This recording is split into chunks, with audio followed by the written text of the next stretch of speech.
ফুল ফুটুক না ফুটুক আজ বসন্ত।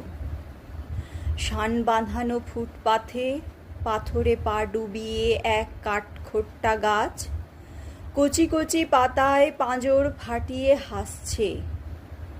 ফুল ফুটুক না ফুটুক আজ বসন্ত। আলোর চোখে কালো ঠুলি পরিয়ে তারপর খুলে মৃত্যুর কোলে মানুষকে শুইয়ে দিয়ে তারপর তুলে যে দিনগুলো রাস্তা দিয়ে চলে গেছে যেন না ফেরে। গায়ে হলুদ দেওয়া বিকেলে একটা দুটো পয়সা পেলে যে হরবোলা ছেলেটা কোকিল ডাকতো তাকে ডেকে নিয়ে গেছে দিনগুলো। লাল কালিতে ছাপ হলদে চিঠির মতো আকাশটা মাথায় নিয়ে এগো